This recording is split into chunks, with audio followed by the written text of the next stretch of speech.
एक भोंदू रहता था, पर वो इतना सीधा था कि सब प्यार से उसको भोंदू ही बुलाते थे। गायों की सेवा करता था और जिस आश्रम में रहता था वहां के गुरुदेव शाम को प्रवचन करते थे तो सबसे पीछे बैठ के सुनता था। भोंदू को लगता था गुरुजी जो बोल रहे हैं ये बिल्कुल सत्य है, इसमें कोई झूठ नहीं है। एक दिन गुरुजी प्रवचन करते हुए बोले, यमुना के पल्ली पार भांडीर वन में ठाकुर जी गैया चराने आए। भांडीर वन का नाम सुनते भोंदू कान खड़े हो गए। बोले भांडीर वन तो मैं जाता हूँ गैया लेके, मुझे तो कभी मिले नहीं वहां पे। अरे मुंह में ही कमी होगी, मुंह में ही सामर्थ्य नहीं होगी उनको देखवे कि मैं ही नहीं देख पाए होंगे, वो तो आते होंगे वहां पे, मुझे ना दिखे होंगे।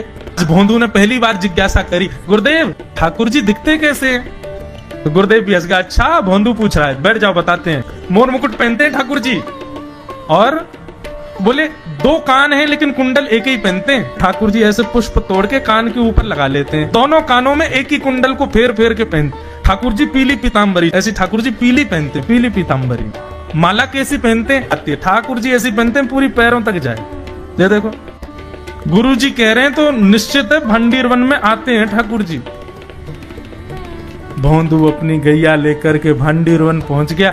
गैया चर रही थी, अब भोंदू ढूंढ रहा है, कभी वृक्ष के नीचे जाके देखे, कभी कहीं देखे, कभी ढूंढे कहीं से चंदन की सुगंधी आ जाए। गुरुजी बता रहे थे उनमें से चंदन की सुगंधी आती है, क्या पता कन्हैया यहीं कहीं हो। इतने भाव से, इतने प्रेम से और इतने भोलेपन से ढूंढने लगा ठाकुर जी को, और ठाकुर जी नहीं मिलते ना तो अपने आप को ही कोसता, मुंह में योग्यता ना होगी यही मारे ना मिल रहे, ठाकुर जी तो यही है। गुरु जी की बात गलत नहीं है, ठाकुर जी तो यही है। उसके उस सहज भाव पर, उसके उस सरल भोंदूपने पर ठाकुर जी रीझ गए। और इतने में ही भोंदू हताश निराश उदास बैठा था, खुद को कोस रहा था, मुंह में योग्यता ना है, मुंह ठाकुर जी मिलना है रहे।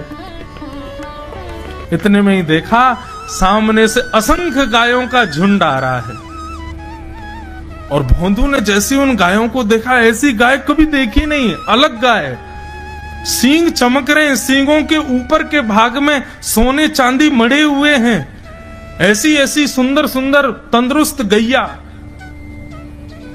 तभी देख रहा है भोंदू पीताम्बरी पहनी है, गले में वैजंती माला धारण की है, सिर पर पाग पहनी है, एक कान में कुंडल है, मंद मंद मुस्कुरा करके दतुइयां दिखा रहे हैं, कटाक्ष नेत्रों से कभी इधर देख रहे हैं कभी उधर देख रहे हैं, अपनी वेणु को कमर में कस करके गैयाओं के गले में गलवैयां डाल करके श्याम सुंदर भोंदू की तरफ चलते भय आ रहे हैं। ये दृश्य देखकर के हाथ पांव कांपने लगे भोंदू के। उसको लगा मेरे पास तो आएंगे ही नहीं, है वहीं से मुड़ जाएंगे, अब मैं उनके पास जाके उनको असहज नहीं करूंगा, यहीं से देख लूं, यहीं से प्रणाम कर लूं। लेकिन जैसे जैसे प्रणाम करके ऊपर देखता, ठाकुर जी और पास आ रहे हैं, और पास आ रहे हैं, और पास आ रहे हैं। जैसे ही ठाकुर जी आकर के बैठे, भोंदू के पास शब्द नहीं है, हाथ पैर कंपित हो रहे हैं, उसको सूझ ही नहीं रहा करूं क्या मैं, इनके लिए क्या बिछाऊं, कहां बैठाऊं। ठाकुर जी ने अपने आप ही भोंदू के गले में हाथ डाली, अरे तेरा नाम कहा है?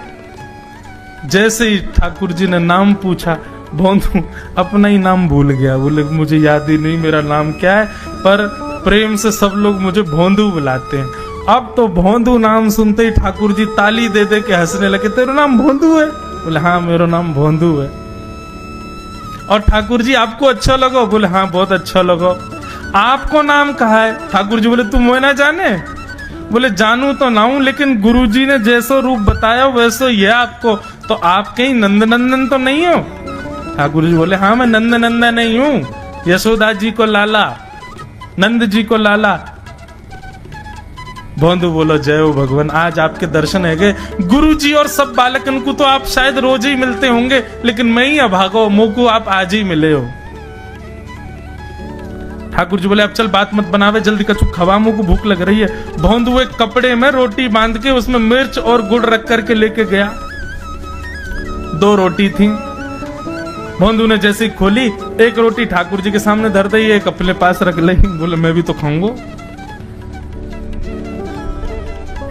ठाकुर जी ने बढ़िया रोटी ऐसे घुमाई और प्रेम से गुड़ खामे और रोटी पान लगे प्रेम से, और ठाकुर जी तो चप चप करके नेक देर में पा गए। भोंदू तो भूल ही गयो, मुँह खानो भी वो ठाकुर जी को ही देख रहा है। ठाकुर जी बोले और जोर की भूख लगी, ला अपनी रोटी दे दे। भोंदू बोलो मुँह को भी भूख लगी है। बोले अच्छा चल आधी आधी खा ले, या मैं आधी तू खा ले आधी मैं खा लूं, दोनों खा लिए। कल तो नेक्स्ट से ज्यादा सी रोटी ले आइयो, भूख ज्यादा लगे, और सुन यही समय आइयो, मिलूंगा कल भी तोते। ठाकुर जी अपने मार्ग पर चले गए। भोंदू इतना प्रसन्न है, बोले आज मुझको ठाकुर जी मिल गए। गुरुदेव के प्रवचन का समय हो गया, भोंदू पीछे जाके बैठ गया, अपने गुरुदेव को प्रणाम करे, इनकी कृपा से ठाकुर जी मिले। उसने किसी को नहीं बताया, उसको लगा सबको ही मिलते हैं भगवान, मुझे ही मिले हैं बहुत दिन बाद। दूसरे दिन भोंदू खूब सारी सामग्री रसोई घर में इकट्ठा करके जाने लगा। किसी ने जाके गुरुदेव से कह दिया कि भोंदू बहुत सारी सामग्री ले जा रहा है। गुरुदेव ने जाके कही, भोंदू इतनी सामग्री ले जा रहा हो भैया, वो भंडारो करेगो का? नहीं गुरुजी भंडारो तो नहीं करूंगा, वो नंद नंदन नाम है, वो यशोदा नंदन मदन मोहन, वो अपनी गैया चरा के आए, कल भी आए, मेरी रोटी खा गए, मैं भूखो ही रहेगा कल। या हमारे ज्यादा सी ले जा रहा हूं, बेचारे बहुत भूखे आए कल, कि उनको पेट भर जाएगा, मैं भी पा लूंगा, या हमारे गुरुजी आज ज्यादा सामग्री ले जा रहा हूं। गुरुदेव ने मन में सोचा, ये बात कोई और कहे तो अविश्वास किया जा सकता है, लेकिन भोंदू झूठ नहीं बोलता। भोंदू कभी झूठ नहीं बोलता, भोंदू की बात पर विश्वास करना ही पड़ेगा। गुरुदेव बोले सुन सुन, ठाकुर जी आए थे? बोले हाँ। अच्छा, उनका रूप कैसा था? जैसा रूप आपने बताया था ना गुरुजी, बिल्कुल वैसा, ऐसे कटाक्ष नेत्र, मोती जैसे दांत, ठाकुर जी की मुस्कान ऐसी, पाग ऐसी, कान ऐसे।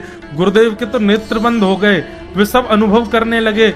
लेकिन गुरुदेव बोले रूप कैसा भी बता दे, चरण यदि इसने बता दिए तो मैं मान जाऊंगा कि ठाकुर जी थे। अच्छा तूने चरण देखे? बोले हाँ गुरुजी मैंने चरण देखे। चरण कैसे थे? ठाकुर जी के चरण जब वो चल करके आगे बढ़ते हैं ना तो चिन्ह बन जाते हैं। कहीं ध्वजा बनी थी, कहीं शंख बना था, कहीं कुछ बना था, और उनके जो नखून है ना उनमें से ऐसा लगता है मानो जैसे कोमल का पराग हो, कमल का पराग हो। और चरणों का रंग कैसा, जैसे मानो जैसे गुरुदेव कमल होता है ना, कमल की आकृति, ऐसे ठाकुर जी के चरण। जब चरण का यथावत वर्णन भोंदू ने कर दिया, गुरुदेव समझ गए, बोले निश्चित ठाकुर जी आते। नहीं तो भोंदू कहां जाने, इतनी बुद्धि नहीं है उस पे कि वो इतना सब कुछ ढूंढ धाड़ के मुझे बताए। भोंदू एक काम करेगा? बोले हाँ। ठाकुर जी आएंगे तो तेरे सखा बन गए? बोले हाँ। तो उनको लेकर के आश्रम आ जा, यहां पे आ जा। भोंदू बोला कि इतने योग्य बालक हैं, लेकिन ठाकुर जी ने किसी से नहीं कही, मुझसे कही है। अगर मैंने ये काम नहीं किया तो मेरा जीवन व्यर्थ है। भोंदू को लगा ठाकुर जी सबसे ही मिलते हैं, गुरु जी किसी से भी कह के बुलवा लेते, मुझको काम दिया।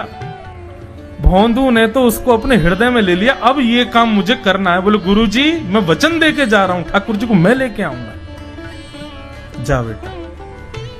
भोंदू वन में चला गया। अब तो उसको मिलने की भी एक्साइटमेंट नहीं है और कोई उसके मन में भाव ही नहीं है, उसको ये है बस ठाकुर जी को मैं ले जाऊं। जाकर के बैठा, ठाकुर जी अपनी गैया चराते भये, ठाकुर जी आए, रूप देख करके फिर से भावुक हो गया भोंदू। ठाकुर जी आकर के बैठ गए, बोले चल जल्दी निकाल रोटी, भूख लगी है मुंह को। भोंदू सजाता जा रहा है थाली, ठाकुर जी को देता जा रहा है। बोले जय जय, एक प्रार्थना करूं? बोले करो। आप मेरे संग मेरे सखा हो ना आप? बोले हाँ तेरो सखा हूं, तो मेरी बात मानोगे? बोले कहा, आप मेरे संग आश्रम चलो गुरु जी के पास। ठाकुर जी रोटी पाते जा रहे, ठाकुर जी ने अनसुनी कर दी बात। बोले जय जय कछु कहो ना, आप चलोगे ना? ठाकुर जी बोले हम तेरे सखा हैं, तेरे गुरु जी के सखा नहीं है। तू मोते मिल, तू मेरे संग खा, तू मेरे संग रहे, तू कछु कर, तो कुछ सब अधिकार है, लेकिन ये हम गुरु जी ते मिल बातें मिल ये सब हम नहीं करेंगे। हम बस तेरे सखाएं तो ये जाने और कोई ये ना जाने। ए जय जय ऐसे मत कहो ना, वे नहीं बताते तो मैं तो आपको देख ही नहीं पाता, मैं तो आपको जानता ही ना हूं। उनने ही तो मुझको बताई कि आप भांडीर बनाते हो, आपका रूप ऐसा है। उनने कृपा करके मुंह को आपसे मिलवाए हो, वही हमारी मित्रता के मूल आधार है, उनसे तो मिलवे चलो ना।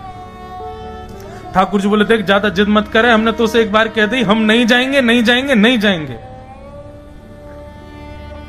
ठाकुर जी रोटी पा रहे थे तो भोंदू ने हाथ से रोटी और छनाई, बोले ये भी दो, ये भी गुरु जी की है, लाओ ये मिर्च गुड़ सब दो, ये सब गुरु जी को, ये भी मत खाओ। और सुनो, यदि हमारे गुरु जी से आपको प्रेम नहीं है तो हमको आपसे प्रेम नहीं है। कल ते अपनी गैयान को लेकर कहीं और चरावे जाओ, होंगे तुम नंदन अपने गांव के, मेरे गुरु जी के पास नहीं जाओगे। और सुनो, ये मुंह में जो रोटी रखी जाओ को उगल ले आओ, ये भी गुरु जी की रसोई में बनी है, हमारे गुरु जी से नहीं मिलेंगे। ठाकुर जी बोले अरे भोंदू ने रुक तो, नहीं नहीं नहीं अब तो मैं सुनूंगा ही नहीं, आपने ऐसे कैसे कह दी नहीं जाएंगे, 3 बार नहीं जाएंगे नहीं जाएंगे। और ये भांडीरवन मेरो है, मैं यहाँ गैया चरावे आऊं, कल से अगर तुम और तुम्हारी गैया दिख गई मुंह को तो तुम्हारी गैयान को लेके मैं चलो जाऊंगा आश्रम, फिर तुम्हारी मैया बाबा तुमको मारेंगे। ठाकुर जी बोले अरे भोंदू इतना नाराज?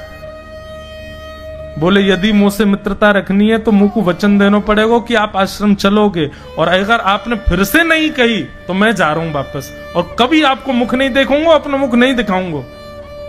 ठाकुर जी बोले इस मुख को देखने के लिए या संग के लिए लोग पता हो तो कितनी तपस्या करें। बोले जो तपस्या करें उनको मुबारक, तुम मुंह को ना चाहिए, मुंह ना मिलनो तुमते, मुंह कोई गरज ना पड़ रही तुमते, आज तक नहीं मिले कल ही तो मिले हो मोते, वो भी गुरुदेव की कृपा से मिले हो, जाओ मत मिलियो, मुझे ना चाहिए तुम। ठाकुर जी बोले मैं तो ना जाऊंगा, मैं तो तेरे पास ही रहूंगा। बोले तुम मत जाओ, मैं जा रहा हूं। कि जाने लगा वापस। भोंदू, ठाकुर जी पुकार रहे हैं भोंदू को, मानो जैसे त्रिलोकी लेके जा रहा है वो ठाकुर जी की, जैसे मानो पूरा ऐश्वर्य ठाकुर जी का ले जा रहा हो। अरे भोंदू ने रुक तो जा। भोंदू बोला अपना मुख भी नहीं दिखाऊंगा यदि आप नहीं चलोगे तो।